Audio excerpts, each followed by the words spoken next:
The suit did not fit. That was the first thing I noticed when I looked down at myself, standing at the base of an altar made from a mineral that does not exist on Earth, inside a hall large enough to swallow 3 aircraft carriers whole, surrounded by 18 species of intelligent life who had all, in their own way, already decided what I was. The jacket pulled at my left shoulder. The trousers were half an inch too short.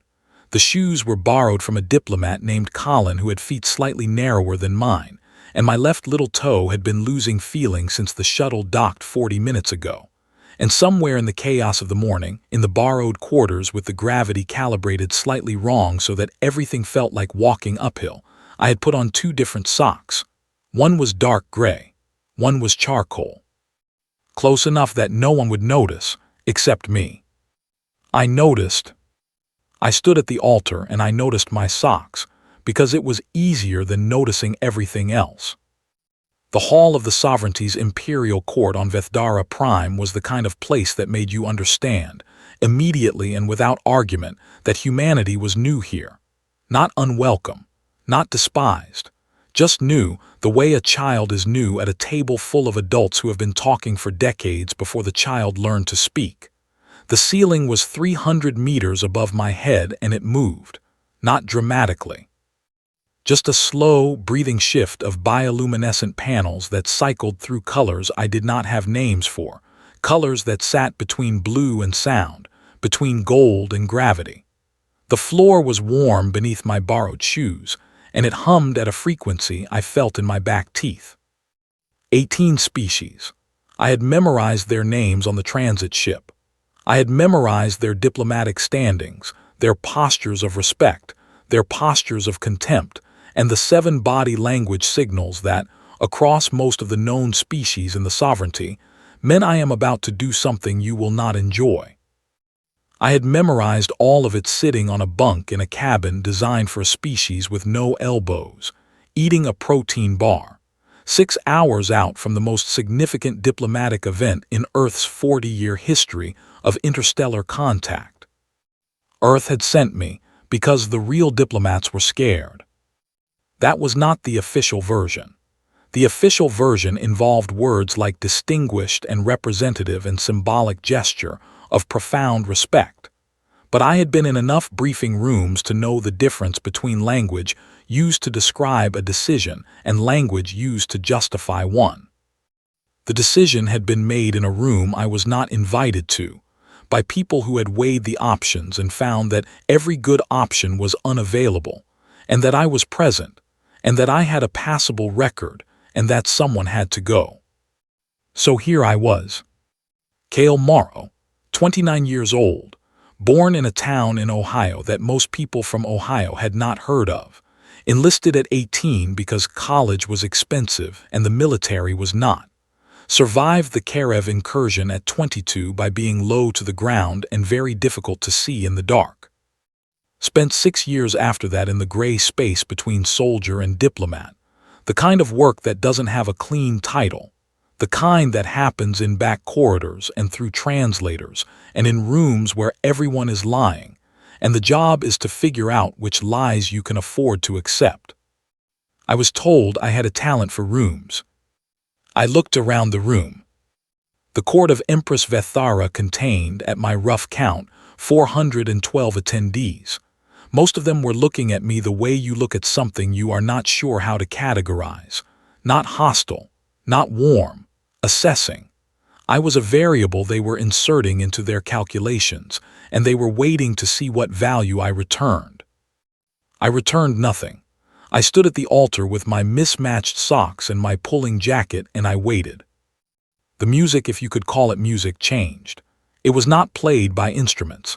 It was generated by the court's atmosphere processors, a modulation of the air itself that produced something between a chord and a feeling, and every species in the room responded to it differently.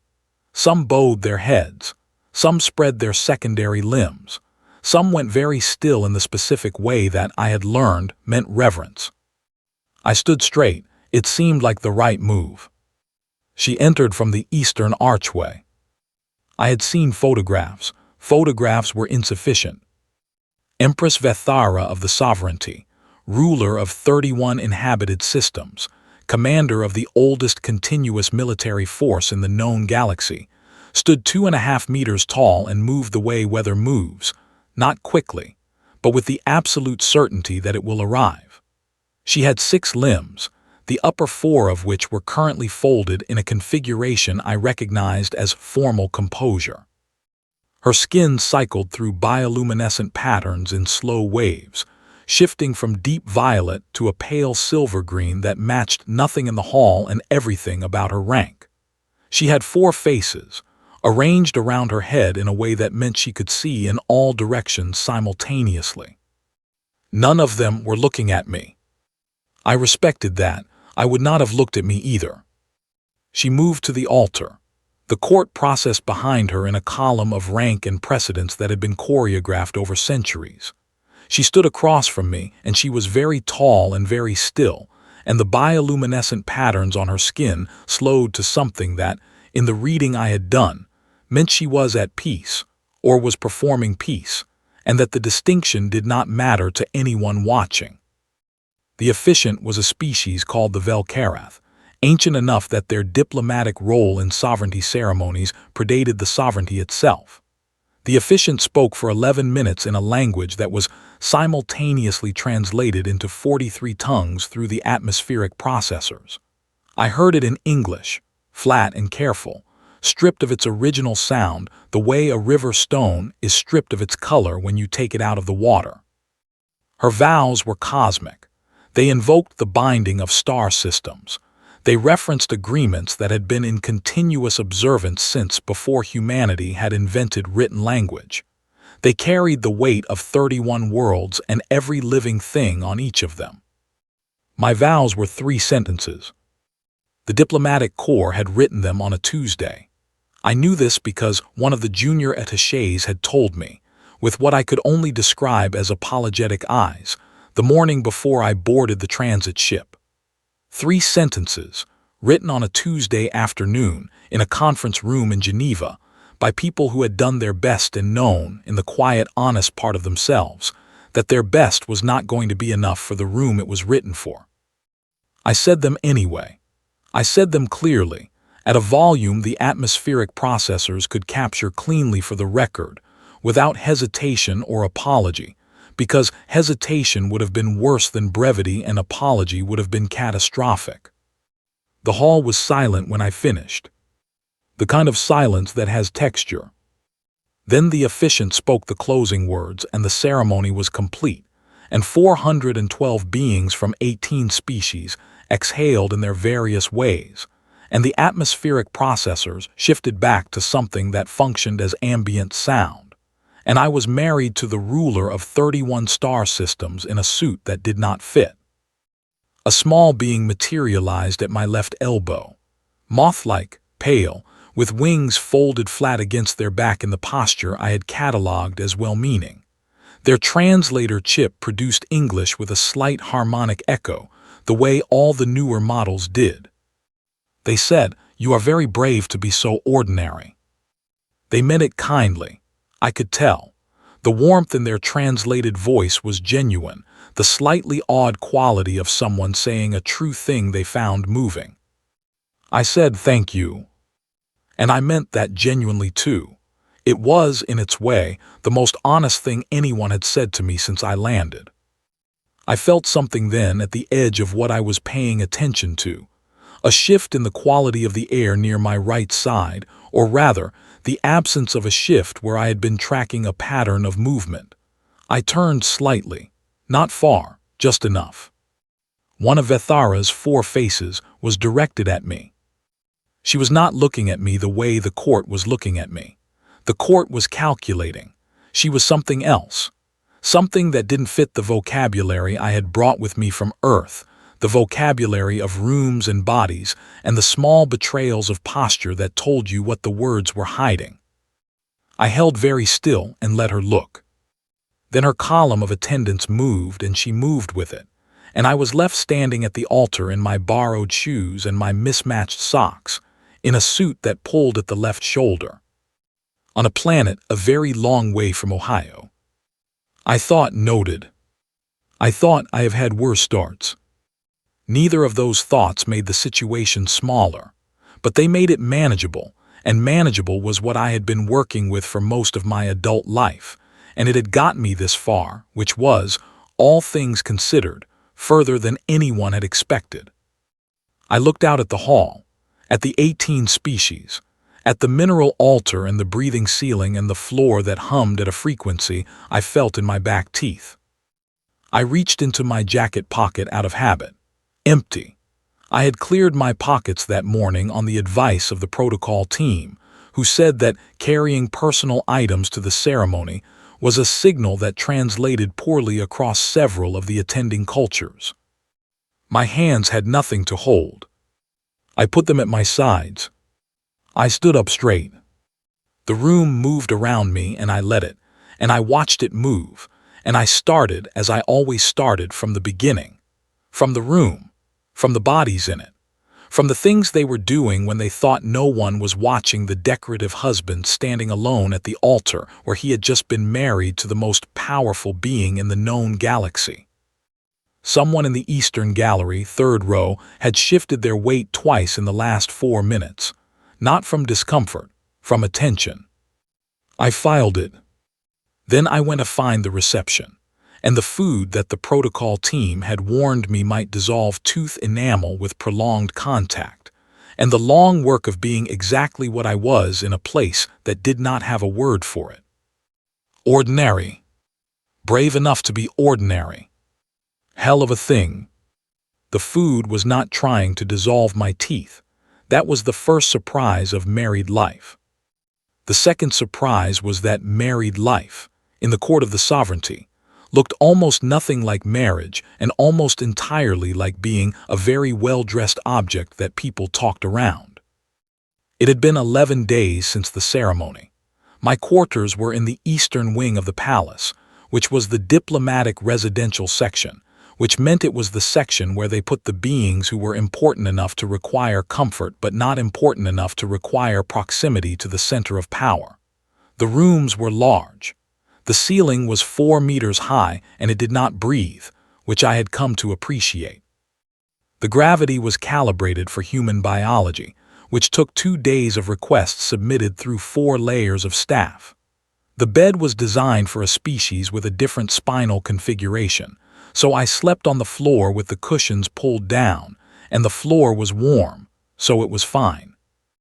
I had learned 3 things in 11 days. First, the palace operated on a social currency made entirely of visibility and diminishment, who spoke to whom in which corridor, who sat where at formal gatherings, who was acknowledged and who was looked through. I had played versions of this game in military structures and diplomatic back channels my entire adult life, but those versions were, I was beginning to understand, practice. This was the actual game, played at a speed and a complexity that assumed centuries of context I did not have. The second, I had no allies here, not enemies yet, not officially, but I had been assigned no staff, no briefings, no formal role beyond my title, which was consort of the Empress, which meant nothing outside of ceremonial occasions and gave me no access to anything that mattered. I was ornamental. The court had assessed this immediately and proceeded accordingly. The third, my quarters had been accessed while I was at my first formal court dinner, 5 days in. Not roughly. Professionally. Someone who knew what they were doing had gone through my personal effects with care, replaced everything precisely, and left no trace except the faint pressure difference near the eastern wall that told me the hidden panel there had been opened and closed within the last 4 hours. I knew it was 4 hours because I had been timing the pressure equalization in my quarters since day 2, the way you learn the sounds of a trench before you sleep in it. I did not report it. I noted it. On the morning of the 12th day, I woke up on the floor, stared at the warm ceiling, and went through my standard inventory. Body, functional. Environment, stable. Threats, known and unknown, currently non-acute. Situation. I was the decorative husband of an empress who had not spoken to me outside of ceremony since our wedding. In a palace full of beings running political calculations I was not supposed to be aware of, with no staff and no briefings, and a wardrobe that had been provided by Earth's diplomatic corps, and fit about as well as you would expect from people who had never met me, and were working from measurements submitted by a medical officer who was strictly average at his job. I got up. I made myself presentable. I went to observe the morning court session, which I was permitted to attend but not to speak during, and I sat in the observer section and I watched. The court functioned on a structure that was roughly hierarchical, but with enough lateral complexity that hierarchy was only part of the picture. There were 6 noble houses with standing. There were 3 advisory councils with overlapping jurisdictions and carefully maintained rivalries. There was a military command structure that interfaced with the court at specific formal moments and otherwise ran parallel to it, barely touching. And there was the Empress, who sat above all of it, not metaphorically but literally, on a raised platform that was positioned so that every being in the room was always looking slightly upward to see her. She did not look at me during the session. This was standard.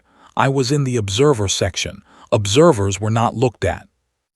But one of her 4 faces moved across the room in a slow arc, twice, in a pattern that covered every corner of the observer gallery, and both times the arc paused for a fraction of a second when it reached my position. I clocked it both times.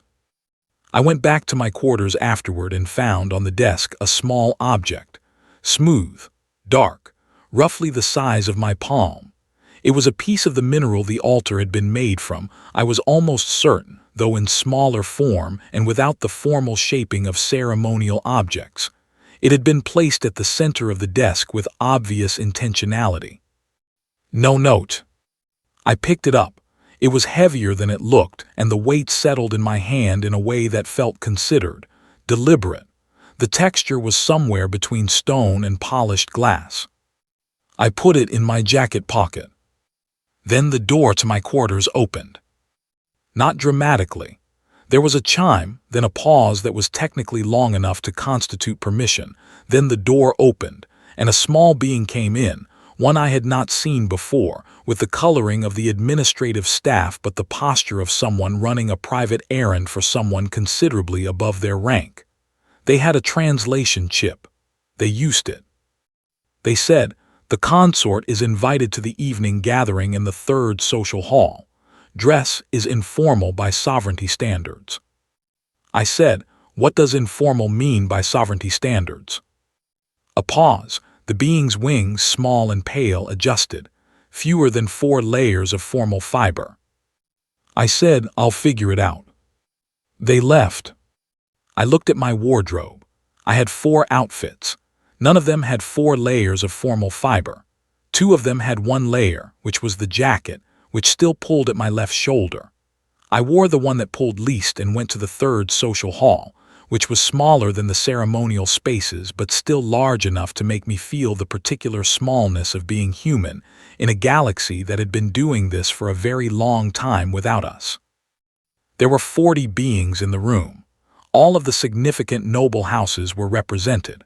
The air was social in a way that the court session was not, meaning the calculations were the same, but the surface was designed to look like enjoyment. I circulated, I said very little, I listened to everything. 3 separate beings from 3 separate houses spoke to me during the gathering.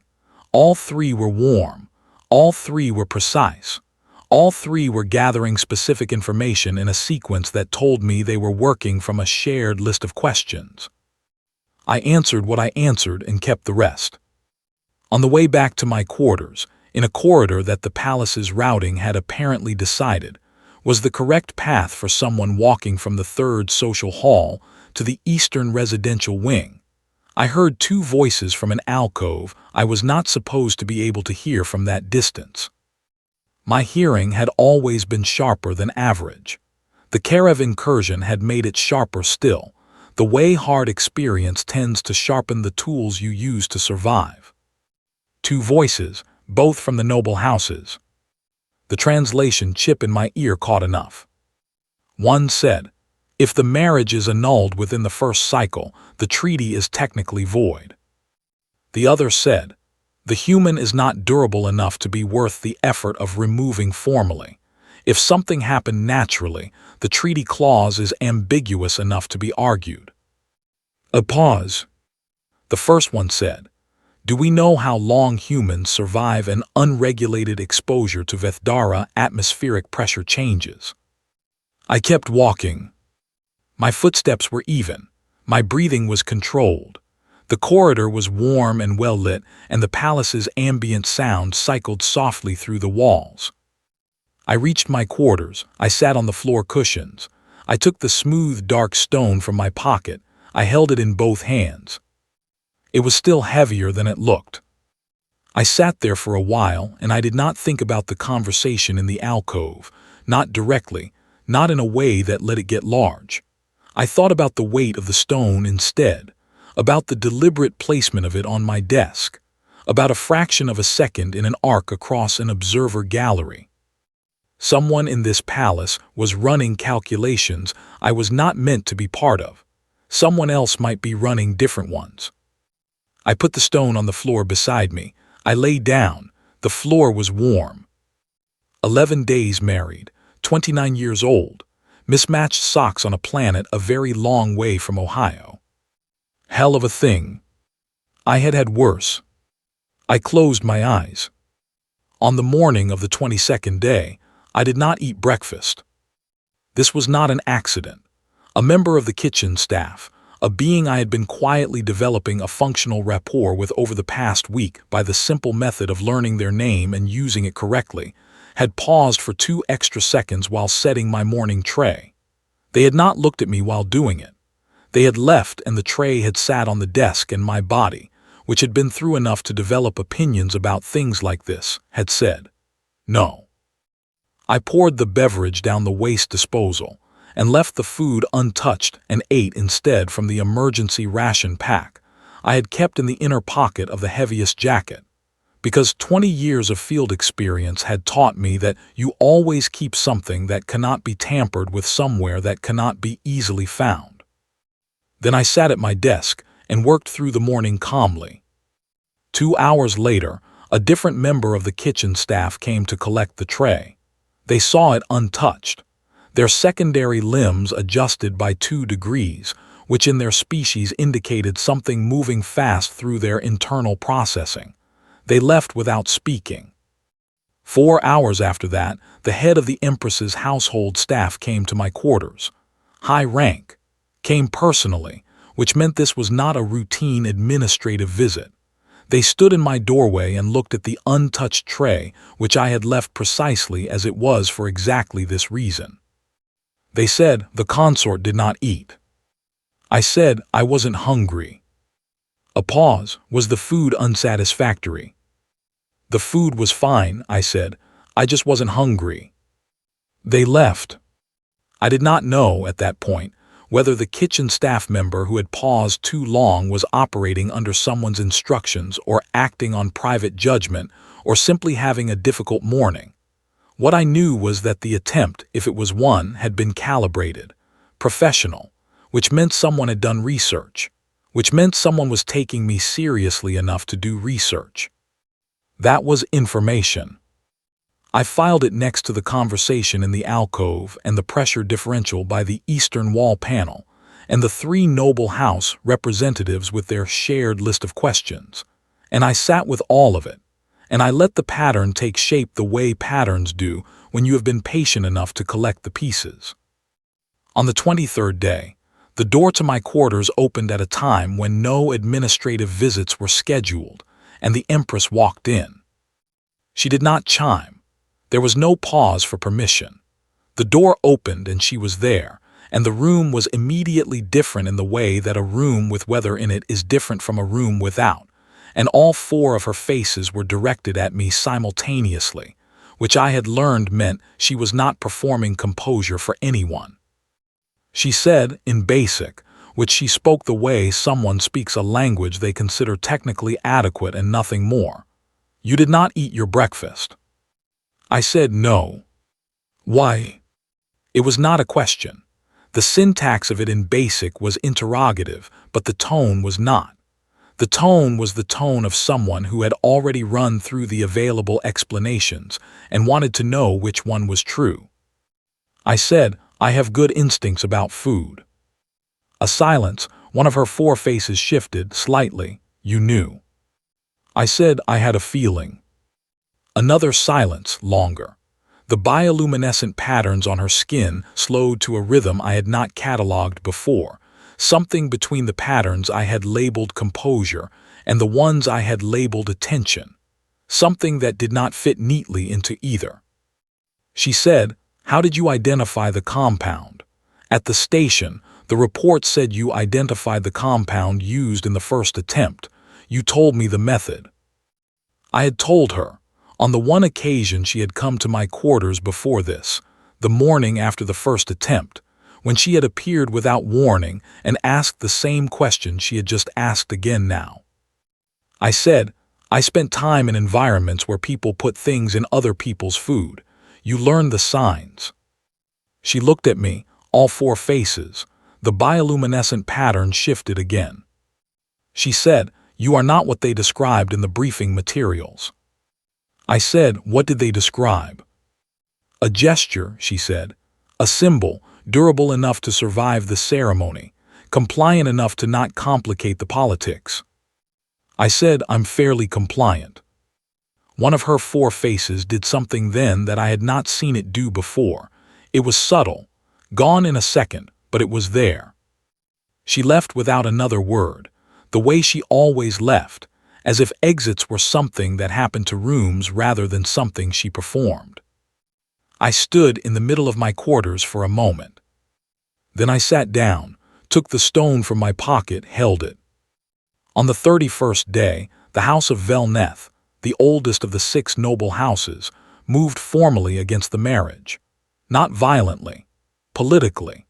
They filed a challenge through the sovereignty's constitutional process, citing 6 procedural irregularities in the treaty ratification that would, if accepted by the Review Council, require the marriage to be suspended pending re-examination. The challenge was the kind of thing that, in Earth's diplomatic history, would have triggered 3 months of closed-door sessions, and a great deal of very careful language exchanged by very tired people in very expensive rooms.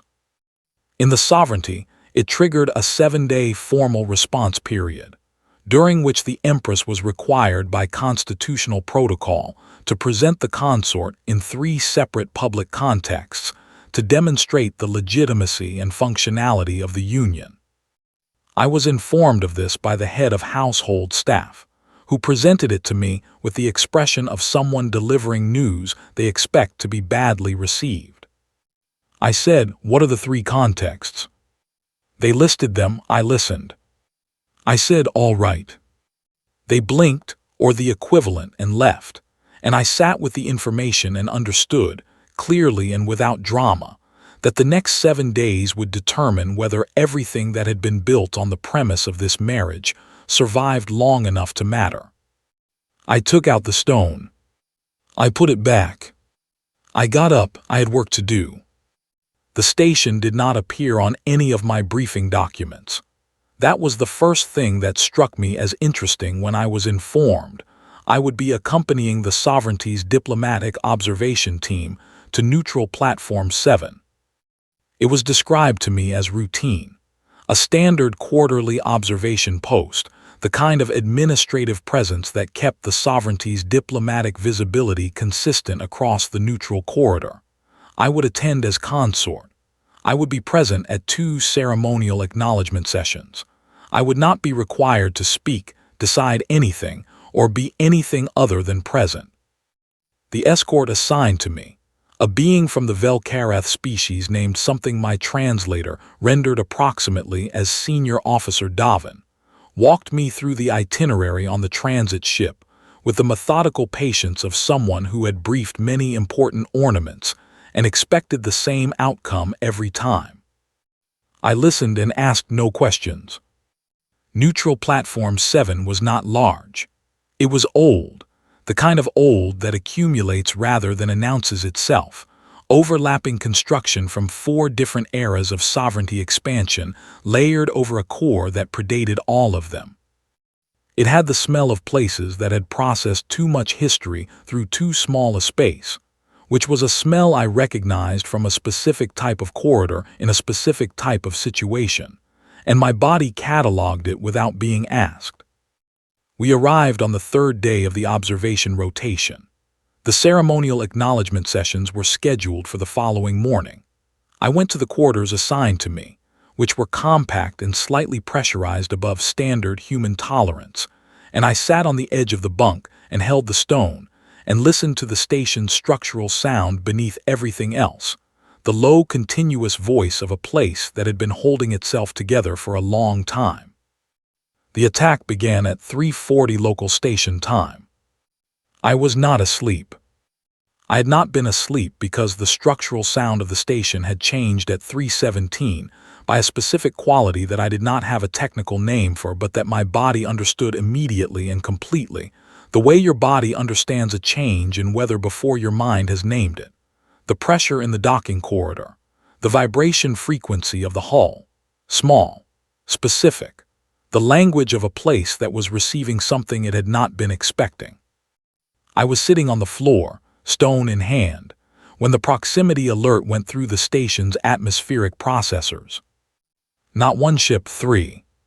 Splinter Fleet Registry, which the station's automated announcement system recited with the particular flat calm of software that does not understand what it is saying.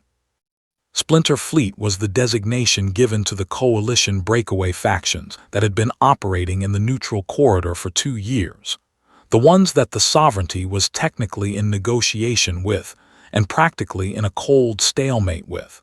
The ones that every diplomatic briefing I had ever been handed had referred to as an ongoing and manageable tension. They were not currently feeling manageable. I opened my door. Davin was already in the corridor, their expression carrying the specific quality of a professional who has encountered a situation outside their briefing and is rapidly recalibrating. They said the consort should return to quarters. I said, "Who's running the station response right now?" "Commander Ellis. She is in the central operations room." "Is she in contact with the fleet?" "They are not responding to standard hails." I said, "Take me to operations." Davin said, "Protocol requires the consort to remain in secured quarters during a threat event." I looked at them. I did not argue. I just looked at them, and something in the way I did it, I was told later, was the thing that made them step aside. We walked. Central Operations was a room designed for 12 that currently held 22 beings from 7 species, all of them performing their professional functions with the controlled urgency of people who were managing a situation that was developing faster than their models had predicted. Commander Ellis was a sovereignty military officer of a species I recognized from the briefing documents, tall and fast-moving, and currently managing 3 simultaneous communication channels with the calm of someone who had trained for exactly this, and was now discovering that training and the actual thing were not the same experience. She saw me come in. She had the look I had seen many times in many operations rooms, the look of someone calculating whether my presence was a problem she had bandwidth to address. I said, "I'm not here to make this harder. What are they saying?" She said, "Nothing. They went silent after the approach formation." "Formation type?" She looked at me differently. "Pressure wedge, standard destabilization approach." "They're not here to engage," I said. "They went silent because they want someone to open the channel and show them something worth stopping for." A pause. The room was running at high frequency around us, voices and data and the station's structural sound beneath it all.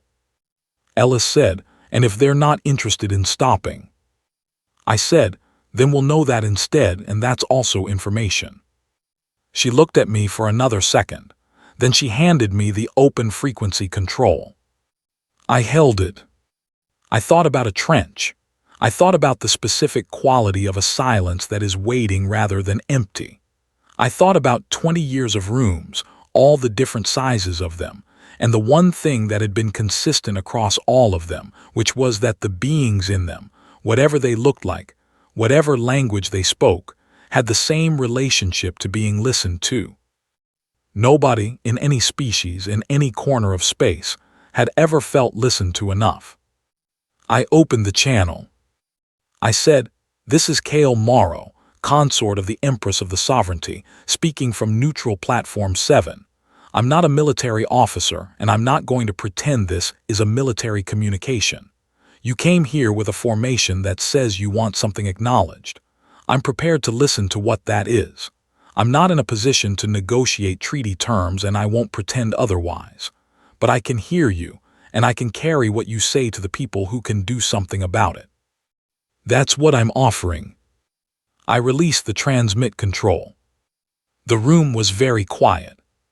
43 seconds. Then the channel opened from the other side.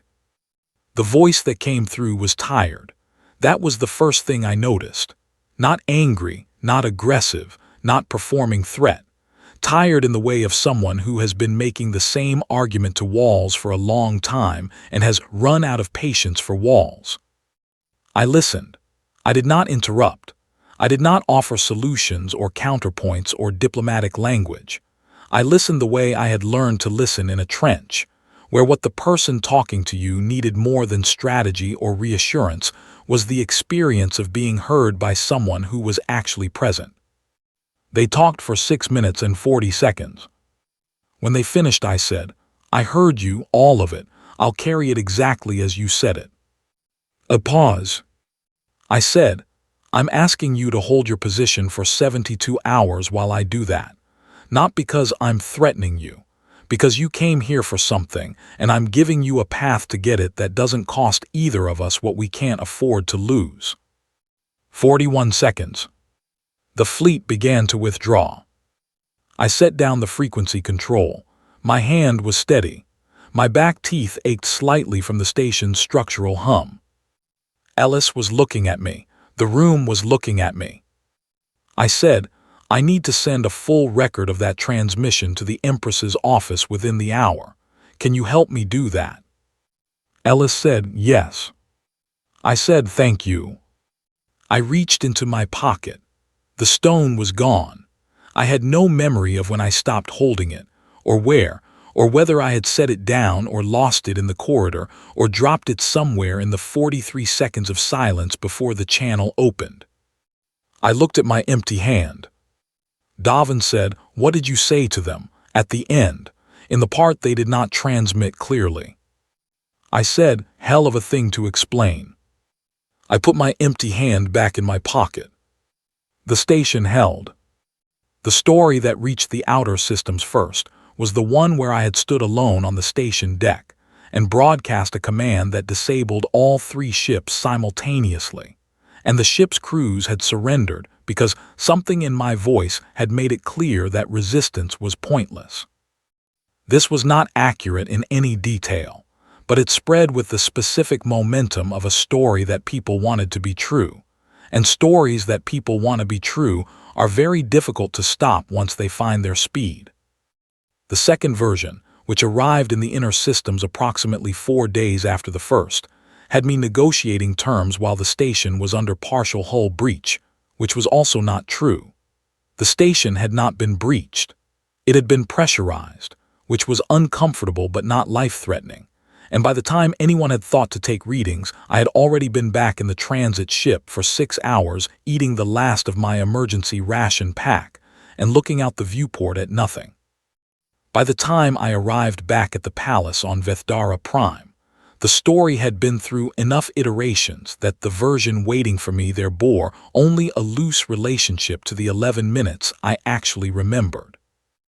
I read one version of it, the one that had been formally compiled and submitted to the Sovereignty's Diplomatic Record Office, which was the version that was closest to accurate because it was based on the station's own data logs, and even this version had a quality to it, a weight of implication, that was slightly larger than what the 11 minutes had felt like from the inside. I set it down on my desk. I made tea. The kitchen staff had over the preceding weeks successfully identified the specific preparation method that produced results I could drink without making the expression that I had been told I made when something was technically adequate but not actually good. They had done this without being asked and without comment, which I respected. I drank my tea and I looked at the wall, and I thought about the tired voice on the other end of the channel and the 43 seconds of silence in my empty hand.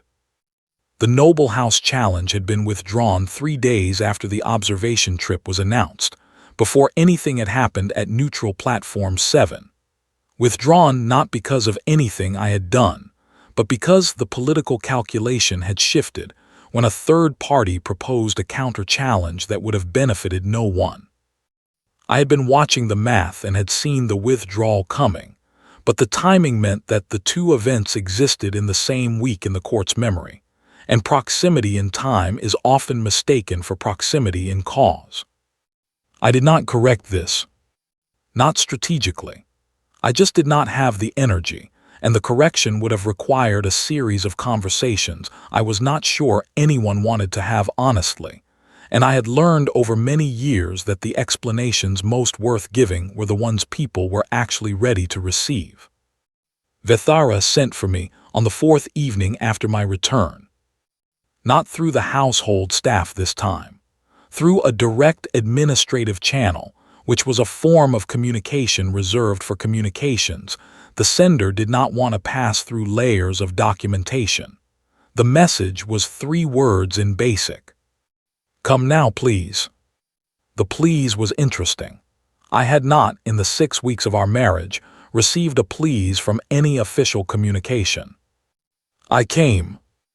Her primary receiving room was smaller than I had expected. I had been in a number of the palace's formal spaces, and they all had the quality of rooms designed to make the being at the center of them larger by making everything else enormous. This room was different. The ceiling was lower. The light was softer. The chairs, such as they were arranged without the geometry of hierarchy. She was standing at the far wall when I entered, looking out through a viewport at the Vethara night sky.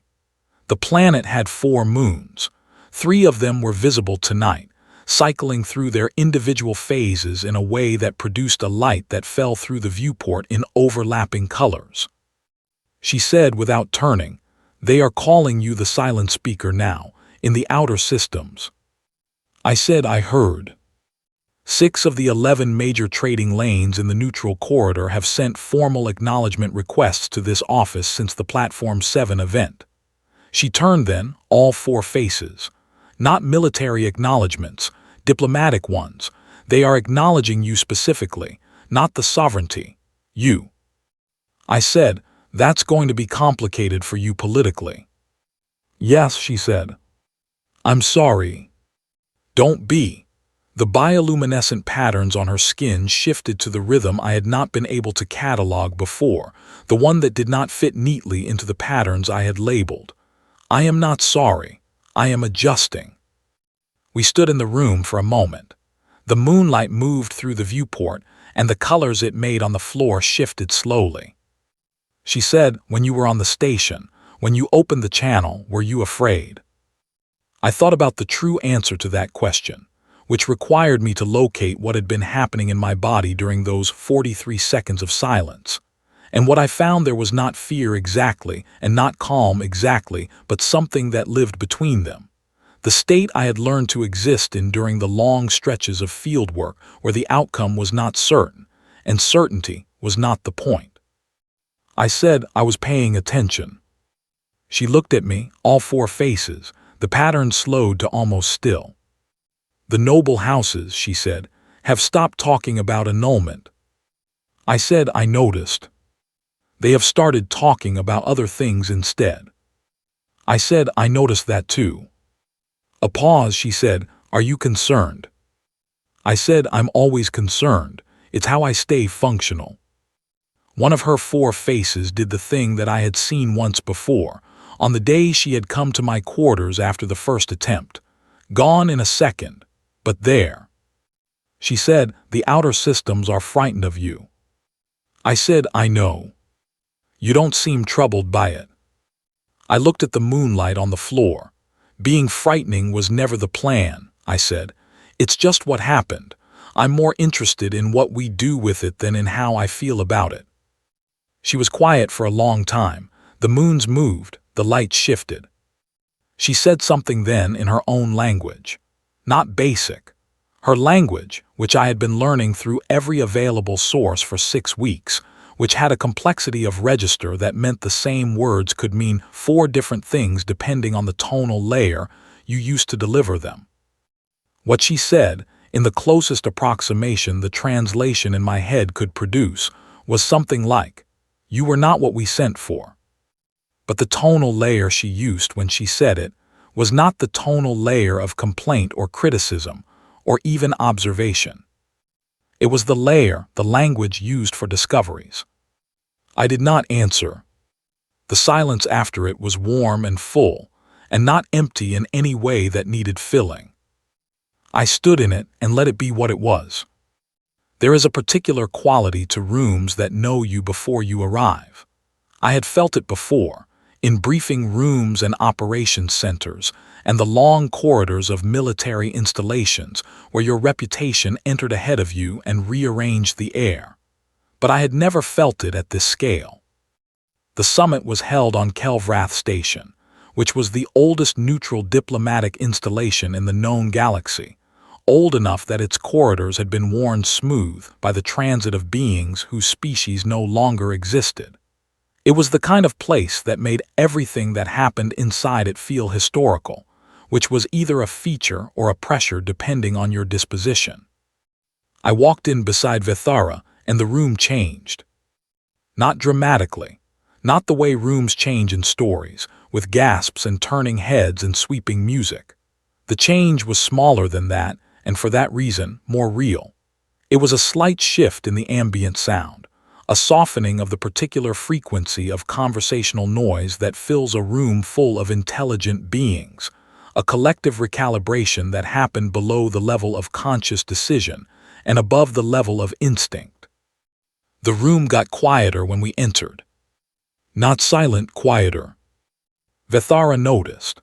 I knew because the bioluminescent patterns on her skin shifted in a way I had learned, over 3 months of careful observation, was not a shift she made for external presentation. It was the shift that happened when she was processing something that had not been in her calculations. I noticed. I kept walking. The summit had been in preparation for 14 months. It involved representatives from 41 recognized political entities across the known galaxy, ranging from full sovereignty member systems to independent trading coalitions, to 3 of the 4 splinter factions that had been in the neutral corridor standoff. The agenda covered border treaty revisions, trade lane authority transfers, a new framework for neutral platform governance, and 3 other items that were officially described as miscellaneous, but were, functionally, the entire reason the other items existed. My official role was consort. I attended sessions. I observed. I did not speak in formal session unless addressed, which was not a restriction placed on me specifically but a protocol that applied to all non-principal attendees, and I was a non-principal attendee by every formal measure. I was also, by the time we arrived, apparently something else in the informal accounting of the 41 entities present, and informal accounting was what actually determined the outcome of events like this. The first session of the summit was introductory. Protocols, acknowledgements, the formal seating arrangements that took 40 minutes to negotiate and 2 minutes to occupy. I sat in the sovereignty delegation section, 3 seats from Vithara, and I watched the room the way I watched every room. A representative from the Velkarath Independent Assembly was seated across the hall. They had been one of the 6 trading lane entities that sent formal acknowledgement requests after Platform 7. They were a senior figure in their government, old enough that their coloring had shifted to the pale translucency that indicated advanced age in their species. They had been in diplomatic work for, according to the briefing material I had studied on the transit ship, longer than human civilization had been spacefaring. They looked at me once during the session, directly, not the assessing look I had cataloged from the court in the early weeks, something older than assessment. Then they looked away and returned to the session. At the end of the first day, during the informal reception that follows opening sessions at summits like this, I navigated the room with a drink I was not going to finish, and a level of patience that the diplomatic corps who had sent me here would have been surprised to see in the person they had sent as a gesture. 3 separate conversations, different entities, different agendas, different surface topics, all of them circling the same point from different directions. What happened at Platform 7? Not the story, not the version with the disabled ships or the hull breach, the actual thing, what had actually happened. I told each of them the same true account, the tired voice, the 43 seconds, the withdrawal. I told it small, the way it actually was, without the inflation that the story had accumulated in transit through the relay networks. I answered their questions directly and without the layer of diplomatic padding that would have made the answers feel safer and less useful. One of them, a being from a species I had not met before the summit, said, "Why did they listen to you?" I thought about the true answer. I didn't ask them to do anything, I said. I just asked them to be heard. People stop when they feel heard, most of the time. The being was quiet for a moment. That is a very simple thing. Yes, I said. Simple things are usually the ones that work, they said, and moved on. On the second day, a crisis developed in the Border Treaty Working Group. 2 coalition representatives had been seated adjacent to each other due to a clerical error that placed them in proximity their political relationship did not permit, and the resulting breakdown in the working group dynamic threatened to stall the entire session. I was not in the working group, I was in the observer corridor. I asked Davin, who was my assigned escort for the summit, whether the working group had a break scheduled. Davin said, "In 20 minutes." I said, "Can you make it 15?" Davin looked at me. Then they went and had a conversation with the session coordinator and the break came at 14 minutes. And in the corridor outside the working group room, I happened to be standing with a second drink. I was not going to finish when the 2 coalition representatives emerged and were, for approximately 4 minutes, both present in the same corridor with no formal session structure around them. I did not introduce myself. I did not intervene. I was simply present in the corridor, drinking a drink I was not going to finish, and I was someone they both knew the story of, and my presence in the corridor between them created a different geometry than the one that had existed in the working group room. They did not speak to each other in the corridor, but when the session resumed, the seating had been adjusted, and the working group found its way through to a preliminary agreement by end of day. Davin said, walking back from the session, "That was not in any protocol I have." I said no. Davin said, "Did you intend for that outcome?" I said, "I intended to stand in the corridor, the rest was them." Davin was quiet for the length of 2 corridors. Then, "You are very difficult to brief." I said, "I've been told."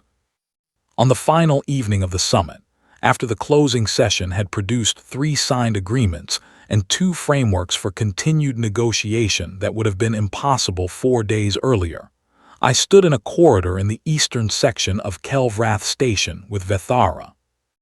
Not by arrangement. The corridor was simply where we both were after the closing reception, and neither of us moved to be somewhere else. The corridor had a viewport on one side. The station's orientation put the main galactic arm visible through it, a smear of light that was more stars than the human eye could individually process, a density of existence that was, if you let it be, either overwhelming or steadying depending on which way you held it. I held it the steadying way, old habit. Vethara stood beside me and looked at the stars in the way her species looked at stars, which was different from the way humans looked at stars, because her species navigated by mechanisms that did not require visual stargazing, so when she looked at them it was not for orientation. It was for something else. I had never asked what. She said, 41 entities attended this summit. I said yes. 38 of them, at various points across 4 days, looked at you in a way that my security team flagged as significant. I said, your security team is thorough. They are frightened of you, she said. Not all of them. Some of them are something else, something my team does not have a classification for yet. I thought about the Vel-Karath representative and the look they had given me during the first session, the look that was older than assessment. I said, I think the classification might be something like cautious respect. For a human. For something they don't fully understand, I said. I think I'm the thing they don't understand right now. That'll change. She was quiet. The stars did not move or moved too slowly to perceive. She said, does it bother you, what they feel toward you? I looked at the galactic arm. I thought about a trench, about a transmission, about a stone I had lost somewhere in 43 seconds of silence and an empty hand afterward. I said, I've had worse. A pause. Then she reached into the formal garment she wore for summit functions, a garment I had learned was specifically constructed to have no pockets, which meant what she produced from it had been held, not carried. She held it out toward me. A stone, small, dark, smooth. Not the same stone I had lost on the station. Different mineral. Different weight, I could tell before I took it. But the placement in her hand was identical to the placement on my desk, 3 months ago, the morning after I had learned that someone's math had decided I was not durable enough to be worth formal removal. Deliberate, precise. No explanation. I took it. It settled in my palm in a way that felt considered. The weight of it was slightly different from what I had expected, heavier in the center. The texture was somewhere between polished and rough, not one thing or the other. I held it and looked at the stars, and did not say anything for a while. She did not say anything either. The corridor was warm. The station breathed around us in the low, continuous voice of a place that had been holding itself together for a very long time. The galactic arm hung in the viewport, patient and enormous and entirely indifferent to the two of us standing beneath it. One borrowed suit that finally fit, and one empress who had stopped, at some point in the last 3 months, doing the calculation she had started at the altar. I reached into my pocket. The new stone settled against my hand. It was heavier than it looked. I had had worse. Hell of a thing,